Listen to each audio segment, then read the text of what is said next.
नमस्कार, मी समीरा. आपल्या सगळ्यांचं स्वागत आहे मिसळ गप्पांची या कार्यक्रमामध्ये. आपण आज अशा एका ठिकाणी आलेलो आहोत जिथे कचऱ्यातल्या प्लास्टिकपासून अशा काही वस्तू बनवतात की ज्या आपण इमॅजिन सुद्धा करू शकत नाही. जसं की जिम बॅग आहे किंवा आपल्या शॉपिंग बॅग्स आहेत, पर्सेस आहेत, खूप वेगवेगळी प्रॉडक्ट्स आहेत जी आपण आता आज बघूया. आणि हे ठिकाण आहे अर्थातच रिचरखा. या भागाचे प्रायोजक आहेत केशव सृष्टी वनौषधी, क्ले कर्मा आणि गिफ्टिंग पार्टनर आहेत पुलं आणि मंडळी. अमिता, तुझं मिसळ गप्पांची मध्ये खूप खूप स्वागत आहे. तर मी जेव्हा पहिल्यांदा इथे आले होते तेव्हा अरे बापरे, हे असं प्लास्टिक पासून बनतं का, असं जरा म्हणजे वेगळाच विचार करून आले होते आणि बघितल्यानंतर खूपच काही वेगवेगळं बघायला मिळालं. So that is very interesting and surprising. तर आता तू या क्षेत्रात काम करतेस, तर छोटीशी टेस्ट प्लास्टिक विषयीच तुला द्यायची आज. चालेल. आपला पहिला सेगमेंट आहे ओळखा पाहू किंवा गेस वॉट. तर असा प्रश्न, त्याच्यामध्ये काही काही मी प्रश्न विचारणार आहे, त्याची उत्तरं द्यायची जनरल. तर प्लास्टिकमध्ये असा कोणता कंटेंट असतो की ज्याच्यामुळे प्लास्टिक डिग्रेड नाही होत, किंवा असे कोणते प्लास्टिकचे प्रकार तुला माहिती आहे का की जे डिग्रेड होत नाही? कारण काही जण म्हणतात की प्लास्टिक काही रियूज करून डिग्रेडेबल असतं, काही बॅग्स मिळतात त्या डिग्रेडेबल असतात, पण असं काही आहे का? सगळं प्लास्टिक नॉन बायोडिग्रेडेबल आहे. ओके. कुठलंच प्लास्टिक असं नाही आहे जे डिग्रेड होऊ शकतं. Plastic basically is polymer. Okay. So plastic can be pet, PET, PVC म्हणजे फ्लेक्स किंवा LDP, HDP, सगळं प्लास्टिक, PP, पॉलीप्रॉपिलीन, ज्या इव्हन अशा ते कापडासारख्या दिसणाऱ्या बॅग्स असतात त्या, किंवा नायलॉन, सिंथेटिक कपडे जे आपण घालतो, हे सगळं प्लास्टिक आहे. ते पण प्लास्टिक आहे. ओके. सिंथेटिक कपडे, सिंथेटिक साड्या, सगळं प्लास्टिक आहे. हे पहिल्यांदा कळतं की हे प्लास्टिक आहे. किंवा ते आता जसं प्लास्टिक वापरू नका म्हणून बॅग्स यायच्या, पण त्याच्यामध्ये त्या जाड बॅग्स द्यायच्या, ते पण प्लास्टिक आहे. सगळंच प्लास्टिक आहे. आणि प्लास्टिक एकदा झालं, सो प्लास्टिक बेसिकली कशासाठी बनवलं गेलं होतं वॉज की ते खूप लांब, खूप वर्ष टिकतं. बरोबर. त्यामुळे ते अशा प्रकारांसाठी बनवलं होतं, इंडस्ट्रियल युजेससाठी किंवा सॅटेलाइट्स साठी, किंवा म्हणजे पाण्यात पण ते टिकतं, त्याच्यासाठी पॉलिमर बनवलं गेलं होतं. म्हणजे पेट्रोलियम प्रॉडक्टच येतो परत, अगेन नॉन रिन्युएबल रिसोर्स आहे, तर त्याच्यापासूनच बनवलं. तर त्याचे जे लिंक्स तयार झालेले आहेत, तर ते लिंक्स इतके स्ट्रॉंगली तयार केलेले आहेत, इट्स अ मॅनमेड प्रॉडक्ट, तर ते न तुटण्यासाठीच बनवलं. आणि आपण ती वस्तू फेकून देण्यासाठी वापरायला लागलो, तिथे प्रॉब्लेम सुरू झाला. जोपर्यंत आपण ते reuse and for a long period of time, 1000 वर्षांसाठी जी गोष्ट वापरायची आहे, आपण ती डिस्पोजेबल वापरायला लागलो. डेली यूजमध्ये आता जसं की काही गोष्टी आपण प्लास्टिकच्या वापरतो आणि मोस्टली लोकांना माहिती नसतं की ह्याला काही आपण रिप्लेसमेंट आहे का. रिप्लेसमेंट विषयी आपण बोलूया नंतर की काय वापरू शकतो. पण अशा 3-4 गोष्टी तुला पटकन लक्षात येत आहे का की ज्या प्लास्टिकच्या असतात आणि आपल्याला वाटतच नाही की, म्हणजे लक्षातच येत नाही, रिकलेक्टच होत नाही असं म्हणता येऊ शकतं. अशा कोणत्या गोष्टी आहेत? I don't know. प्रत्येक गोष्ट आपण जे वापरतो ती, सो सगळ्यात सिम्पल कॅरी बॅग्स.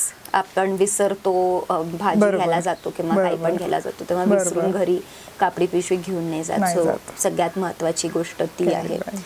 दुसरी आपले बिन लाइनर्स, गार्बेज बॅग्स.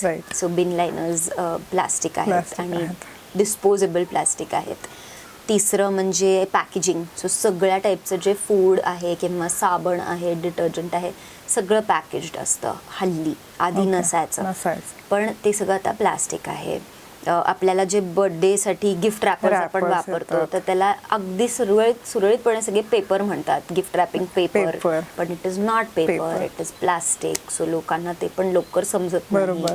आणि मी म्हणले तसे इव्हन आपले कपडे, सिंथेटिक कपडे आहेत, तर ते पण प्लास्टिकच आहे. किंवा डिस्पोजेबल चमचे, कटलरी, स्ट्रॉज, हे सगळं आपण वापरतो, ते सगळं प्लास्टिक. दुधाच्या पिशव्या रोजच्या येणाऱ्या, रोज दुधाच्या पिशव्या येतात, सो ते प्लास्टिक आहेत. बाटल्या, आपण सर्रास बाहेर फिरायला जातो, कुठे प्लास्टिक बॉटल्स घेतो.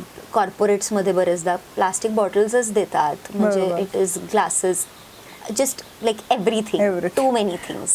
There are too many things around us which are made up of plastic actually, unfortunately.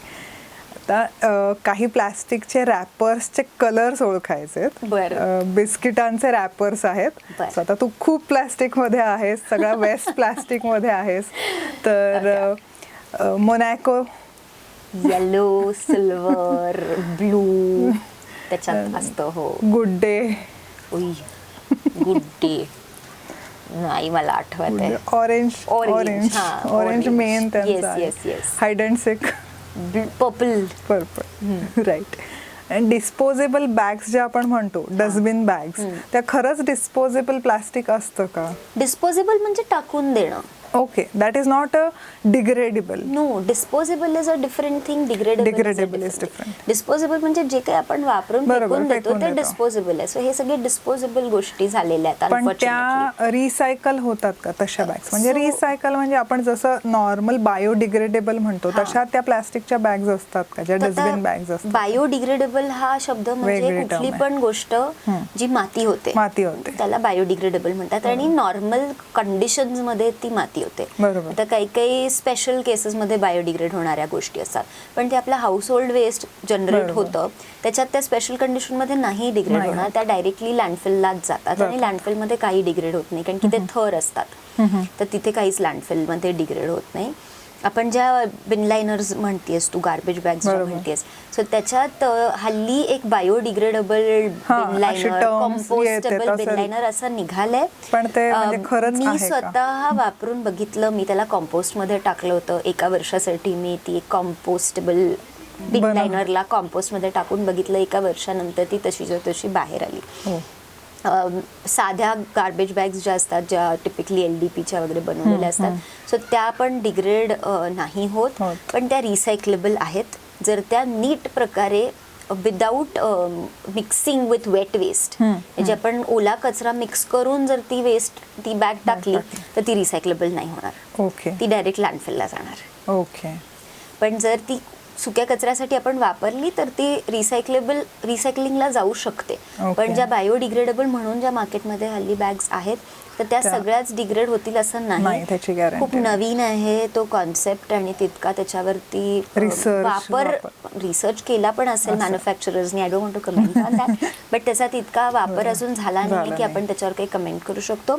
Second म्हणजे त्या बॅग्स जेव्हा रिसायकलिंग स्ट्रीम मध्ये जातात, म्हणजे आता समज साधी गार्बेज बॅग किंवा साधी प्लास्टिक बॅग पॉसिबली रिसायकलेबल आहे, पण त्याच्यात ही बॅग गेल्यानंतर ते पण कंटॅमिनेट होतं. त्यामुळे रिसायकलेबल गोष्टी पण नॉन रिसायकलेबल होऊ शकतात. सो तो एक त्याचा प्रॉब्लेम आहे. मस्त. हा सेक्शन खूप असा इनोव्हेटिव्ह आणि नवीन ऐकायला मिळालं, नवीन माहिती मिळाली.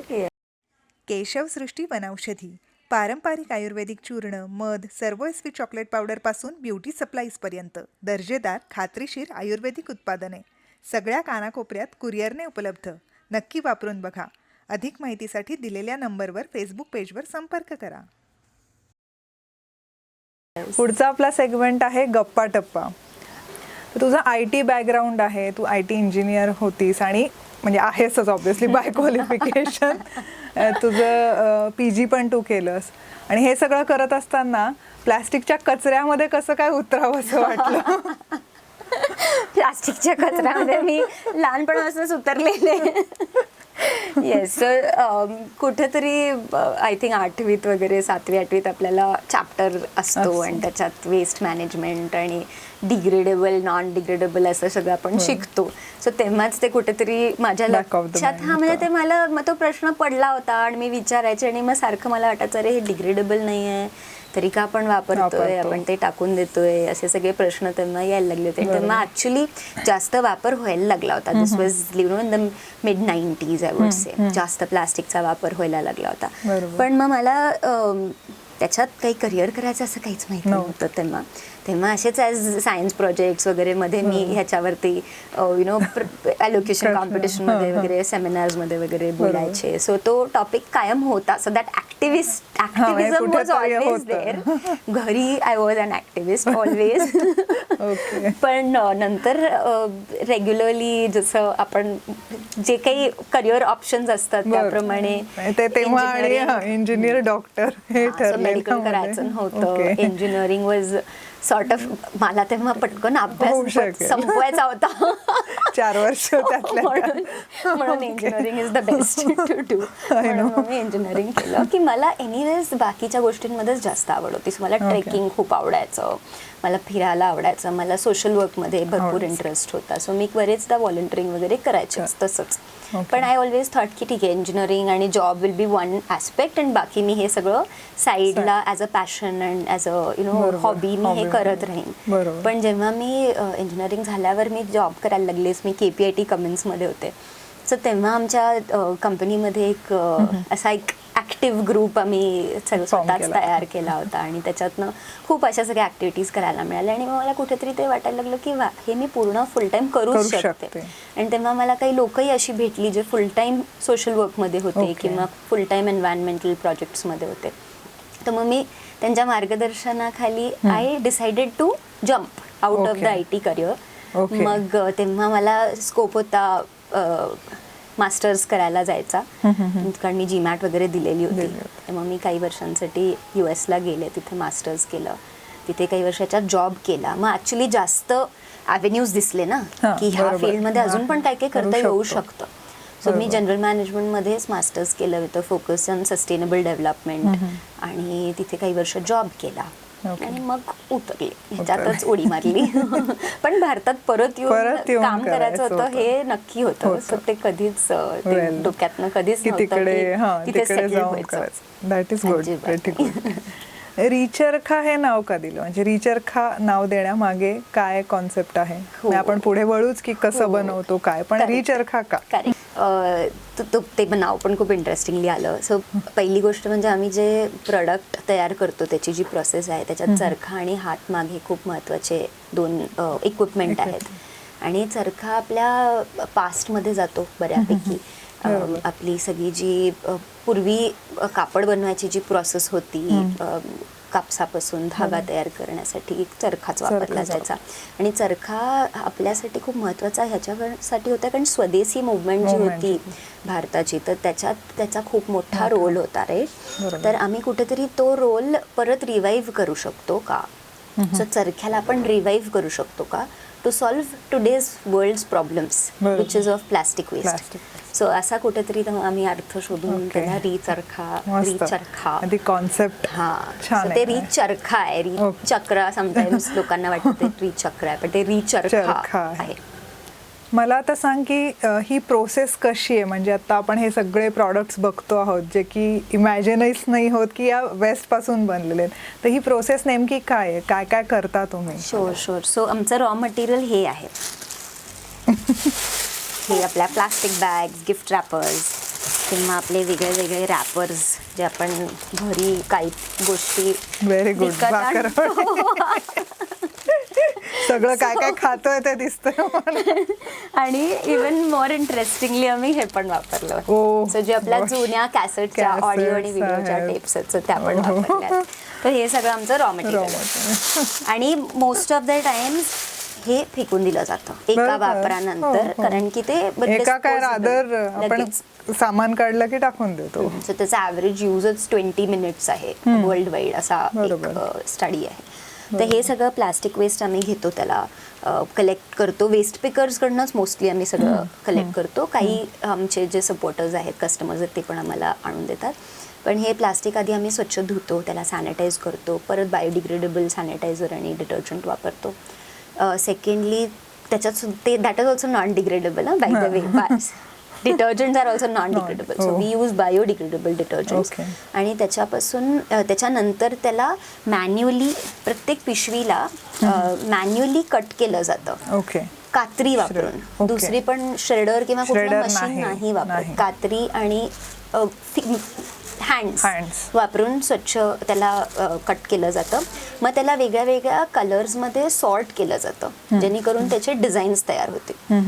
कारण की एका बॅगमध्ये समज ही बॅग घेतली, त्याच्याबरोबर 40 रॅपर्स आणि प्लास्टिक बॅग्स वापरल्या जातात. सो तितके आम्हाला सॉर्ट करून ते एकत्र ठेवायला लागतात. मग ते जे कट केलेले प्लान म्हणतो आम्ही त्याला, तर त्याला चरख्यावरती आणि हँडलूम वरती म्हणजे चरखा आणि हँडलूम वापरून ते विणलं जातं आणि त्याचं कापड तयार केलं जातं आणि मग हे कापड आम्ही वेगळ्या वेगळ्या प्रोडक्ट्स बनवायला यूज करतो. इंटरेस्टिंग. आता हे बघायला पण सगळ्यांना आवडेल, आपण ते दाखवूया त्यांना कसं बनतं ते. पण मला सांग की मग तुला वाटतं का की प्लास्टिकला दुसरा काही अल्टरनेटिव्ह आहे की जो आपण वापरायला हवा? आता म्हणजे साधारण एक 20 वर्षापूर्वी इतक्या प्रमाणात प्लास्टिक वापरायचो का आपण? नाही. पण तेव्हाही आयुष्य सुरू होतं, सुरळीत होतं. तर मग का? सो आपण जर तो प्रश्न स्वतःला विचारला आणि आपण असंच इमॅजिन केलं की नाहीच आहे प्लास्टिक, हे नाहीच आहे, तर आपण ऑप्शन्स आपोआप येतील. बरोबर. तर आता कॅरी बॅग्सला तर ऑब्व्हियसली ऑप्शन आहे, कापडी पिशवी आपण घेऊनच जाऊ शकतो. रॅपर्स, गिफ्ट रॅपर्स ना वगैरे तर पेपर रॅपर्स आहे, किंवा रॅपरच कशाला द्यायचं, तुमचं गिफ्टच छान असणार ना. बरोबर. कशाला उगीच आपल्या ते वेस्टर्न स्टाईलमध्ये पॅक करून गिफ्ट द्यायचे आहेत. So that is a second option. Packaging फूडसाठी सुद्धा ॲक्च्युली खूप ऑप्शन्स असू शकतात जर आपण प्रयत्न केला तर. खरं तर फ्रेश फूडला पॅकेजिंगची गरजच नसते आणि आपण फ्रेश फूडच ॲक्च्युली हेल्दी आहे, तर फ्रेश फूडच खावं. पण पॅकेजिंगची खरंच काही गरज नसते. बरोबर. आणि शोधलं तर त्यालाही ऑल्टरनेटिव्ह मिळतात. सो रियुजेबल पॅकेजिंग असो, आपल्या किराणाच्या दुकानात सुद्धा पोत्यात धान्य असतं. सो जरी आपण आपल्या घरनं डबे पिशव्या घेऊन गेलं तर त्याच्यात आपल्याला भरून आणता येतं. दरवेळेला सुरू व्हायला हवा आहे. सो कुठेतरी तो आपणच स्वतःला तो कॉन्शियस मेसेज विचारायला पाहिजे. बरोबर. तेच सगळ्यात महत्वाचं आहे. So it's a conscious decision. आपण बाहेर जातो तेव्हा आपली बाटली पाण्याची घेऊन जायची. आमच्याकडे कटलरी किट म्हणून एक कॉन्सेप्ट आहे, त्याच्यात स्टीलचा स्ट्रॉ, चमचे वगैरे सगळं असतं, म्हणजे ते आपण घरनच घेऊन जाऊ शकतो. बरोबर. मला सांग, आता तुझ्याकडे असे कोणी लोक येत असतील की जे असे प्लास्टिक्सच्या बॅग्स घेऊन येतात आणि म्हणत असतील की आम्हाला हे घ्या आणि आम्हाला असं बनवून द्या, असंही म्हणजे काही येतात का? असा काही अनुभव आहे का? येतात. लोकांना वाटतं की आम्ही प्लास्टिक हे घ्या आणि आम्हाला बनवून द्या, फ्री किंवा डिस्काउंट मध्ये प्रॉडक्ट द्यावं असं वाटतं, पण त्यांना त्याच्या मागची मेहनत माहिती नाही. सो एक बॅग फॉर एक्झाम्पल ही झोला टोट आहे, त्याला बनवायला साधारण 1.5 दिवस, त्याची 1.5 दिवसाची मेहनत लागते. तर त्या प्लास्टिकला खरं तर काहीच व्हॅल्यू नाही आहे. बरोबर. त्यामुळे हा इन्सेंटिव्ह म्हणून न देता आम्ही डोनेशन म्हणून लोकांना म्हणतो की you can donate us your plastic. Because नाहीतर आम्ही त्यांना म्हणलो की आम्ही तुम्हाला पैसे देतो आणि तुम्ही प्लास्टिक द्या आम्हाला आणून, तर मग लोक सर्रास प्लास्टिक वापरायला लागतील. प्लास्टिक मोटिवेट करतो असा तो मेसेज. आम्हाला तो मेसेज द्यायचाच नाही आणि म्हणून शक्यतो आम्ही वेस्ट पिकर्स कडनंच प्लास्टिक गोळा करतो. लोकांना एनकरेजच नाही करत. उलट आम्ही त्यांना आमच्या सोशल मीडिया आणि इंस्टाग्राम हँडल्स थ्रू लोकांना सांगत असतो की refuse, reduce, reuse, then recycle. So refuse नाही म्हणा, रिड्यूस म्हणजे आपलं कन्झम्पशनच कमी करा. जे आपण आता कोविड सिच्युएशन मध्ये बघितलं की आपण किती छान कमी करून टाकलं आपलं सगळ्यांचं consumption. Reduce, reuse, whatever you have, keep reusing it, and then recycling is the last option. बरोबर. क्ले कर्मा इको फ्रेंडली टेबलवेअर प्रॉडक्ट्स, चहा कॉफीचे mugs, soup cups, T pots आणि बरंच काही डायरेक्ट मॅन्युफॅक्चररकडून उपलब्ध, अत्यंत वाजवी दरात. प्लास्टिकला एक उत्तम अल्टरनेटिव्ह. अधिक माहितीसाठी दिलेल्या नंबरवर संपर्क करा. पुढचा सेक्शन आहे आपला बालपणीचा काळ सुखाचा. जसं तू मगाशी म्हटलीस की लहानपणापासूनच थोडंसं कुठेतरी होतं, तर तू लहानपणी कधी चॉकलेटचे रॅपर्स वगैरे इकडे तिकडे टाकलेत का? असं कधी झालं का तुझ्याकडून? कॉटिव्ह झालं का तेव्हा? पण मग असं माहिती नव्हतं, पण आम्ही बरेचदा म्हणजे मजा म्हणून मी आणि माझी बहीण ते स्वच्छ धुवून वगैरे बुक्सच्या आत ठेवायचो किंवा त्याच्यापासून क्राफ्ट करायचो. सो आई माझी नेहमी क्राफ्ट, तिचा तसाच पॉइंट हे असायचा. तर मग वेस्ट टू क्राफ्ट, मग आम्ही काहीतरी त्याच्यापासून वस्तू बनवायचो, भावल्या बनवायचो. सो ते सगळं करायचं. पण येस, डेफिनेटली टाकलेलं आहे. पण आता टाकू नये. म्हणजे जेव्हापासून कळतंय तेव्हा तरी आपण ते इम्प्लिमेंट करावं. लहानपणी हट्टी होतीस का? आणि नाहीये, पण तो हट्ट इकडे आलेला आहे, तो जास्त चांगला हट्ट आहे. आता सगळ्या बघणाऱ्यांना तू काय टिप्स तुझ्या देशील? म्हणजे आपले जे व्ह्युअर्स आहेत हा. त्यांना तुझ्याकडून टिप्स काय सांगू शकशील तुझ्या या उपक्रमाबद्दलही हो. आणि तुझे काही फ्युचर प्लॅन्स असतील तर तेही आणि प्लास्टिक बद्दल की वापरू नका हे तर आपण सांगतोच पण तरी त्यातल्या त्यात एक्सपर्ट टिप्स असतील. हो, म्हणजे सगळ्यात पहिला मला सांगायला खूप आवडतं की आपणच आपला मंत्र असायला पाहिजे लाईफस्टाईल, सस्टेनेबल लाईफस्टाईलसाठी. 5R आम्ही त्याला म्हणतो. त्याला refuse, reduce, reuse, repair and then recycle. So तो मंत्र कायम तुम्ही ठेवा की आपण असाच विचार करायचा कुठली गोष्ट विकत घेताना, कुठली गोष्ट वापरताना की हे होणार आहे ना, त्याचा एंड ऑफ लाईफ सायकल काय आहे त्याचा आपण विचारच करायचा. सो फॉर एक्झाम्पल आमच्या पण प्रॉडक्ट्स जेव्हा त्याच्या एंड ऑफ लाईफ सायकलला पोचतील तर आम्ही ते परत घेतो आणि आम्ही ते परत अपसायकल करतो किंवा मग आम्ही ते सेफली डिस्पोज करतो. त्याला डिसमॅन्टल करून उचवून सेपरेट सेक्शन्समध्ये त्याला टाकून आम्ही त्याला नीट डिस्पोज करतो. सो ते खूप महत्वाचं आहे. आपण कपडे पण घेतो, काही पण घेतो, त्याचा विचार करायचा की ह्याला एंडला काय होणार आहे. Quick purchases, fast fashion avoid करायला पाहिजे आपण सगळ्यांनी. दुसरं म्हणजे मी जसं हे स्वतःसाठी काहीतरी काम सुरू केलं तर तसं प्रत्येकाने सुरू करता येऊ शकतं. म्हणजे असं नाही की आपण जरी आपण जॉब करत असलो कुठेतरी तरी आपण या अशा इनिशिएटिव्हमध्ये भाग घेऊ शकतो, व्हॉलंटिअरिंग करू शकतो. सो आम्हाला कायम लोक अप्रोच होतात की आम्ही व्हॉलंटिअरिंग करू का, आणि आमच्याकडे येतात पण. सो आम्हाला कायम लोक विचारतात की आम्ही कशी तुम्हाला मदत करू, कसं सपोर्ट करू. तर आम्ही व्हॉलंटिअर्स कायम ॲक्सेप्ट करतो आणि आमच्या काही वेगळ्या कामांसाठी व्हॉलंटिअर्स येतात. डिझायनिंग असो, मार्केटिंग आणि सेल्स असो, ते ना जिथे जिथे बसून काही करता येईल. आणि सगळ्यात महत्त्वाचं प्लास्टिक वेस्ट सेग्रिगेशन करणं. आपापल्या सोसायटीजमध्ये जरी तुम्ही व्हॉलंटिअरिंग करून ते केलं सेग्रिगेशन, कंपोस्टिंग करायचं. कंपोस्टिंगमुळे सगळ्यात महत्त्वाची गोष्ट कंपोस्टिंगनी काय होते की आपल्या कचऱ्यात 50 ते 70% वेट वेस्ट असतं जे कंपोस्टेबल आहे. पण ते जेव्हा ड्राय वेस्टमध्ये मिक्स होतं तेव्हा ड्राय वेस्ट पण नॉन रिसायकलेबल होतं. तर ते जे घरच्या घरी आपण त्याचं कंपोस्टिंग करून टाकलं. खूप सोप्या पद्धती आहेत कंपोस्टिंग करायच्या. छोटंसं घर जरी असलं तरी कंपोस्टिंग करता येतं. त्याला काही बंगला किंवा महाल लागत नाही. सो त्यांनी आपलं 70% वेस्ट कमी होऊन जाईल, उरलेलं रिसायकल होईल. अजून एक प्रकार असतो वेस्टमध्ये which is are hazardous waste, which is bio hazard. म्हणजे आपले सॅनिटरी नॅपकिन्स आहेत, डायपर्स आहेत, अशा ज्या गोष्टी आहेत ज्या हार्मफुल आहेत. म्हणजे not for the environment but for us only or for other animals it's harmful. तर ते वापरू नये. त्याला पण ऑल्टरनेटिव्स आहेत. मेन्स्ट्रुअल कप्स आहेत, रियुजेबल क्लॉथ पॅड्स आहेत. सो हे कुठेतरी सगळं उगीच बदललंय कमर्शियलायझेशनमुळे किंवा मार्केटिंग जास्त थोपवलं गेलंय असं. या जनरेशन मध्ये ते लहानपणापासून अपब्रिंगिंग मध्येच हळूहळू आय थिंक ती आपलीच जनरेशन होती जी ह्या सगळ्या गोष्टींबरोबर वाढली टेलिव्हिजन आणि मीडियामुळे. पण सो मीडियाचा वापर आपण चांगल्या गोष्टींसाठी पण करू शकतो. आणि आय एम शुअर दॅट मोठ्या कंपनीज आता रिअलाइज करतायत हे आणि ते पण खूप वेगळे इनिशिएटिव्स घेत आहेत. जसं मी US ला असताना मी Starbucks was one of my clients. तर तेव्हा Starbucks had decided to switch from plastic straws to paper straws. So तोच किती मोठा इम्पॅक्ट होता की ॲटलिस्ट म्हणजे स्टारबक्सचे लाखो स्टोअर्स आहेत वर्ल्ड वाईड, लाखो स्ट्रॉज आता वापरणं बंद होणार आहे. सो तो असा जो छोटा इनिशिएटिव्ह पण मोठं काम करू शकतो. सो म्हणूनच आपण एक आमच्याकडे खूप छान बाहेर एक कॅलेंडर आहे त्याच्यात लिहिलेलं आहे की it's only one straw said 8 billion people. So even that makes a lot of difference. So अशा आपणच अवेअर व्हायचं, आपणच कॉन्शियस व्हायचं. Human beings have a big brain. We are the most intelligent species on this planet आणि आपणच त्या प्लॅनेटचा हे नाही करत तर काळजी घेत नाही. So that's my message. Good. आपल्या गप्पा रंगल्या छान आणि चांगली इन्फॉर्मेशन मिळाली आणि ज्याचा लोकांनाही खूप फायदा होईल आणि व्हायला हवा ही नक्कीच आपण याच्याकडे लुक फॉरवर्ड करूया. सो आणि कोणी पुण्यात असाल तर डेफिनेटली आमच्या ऑफिसला येऊ शकता, वर्कशॉपला येऊ शकता कर्वेनगरमध्ये.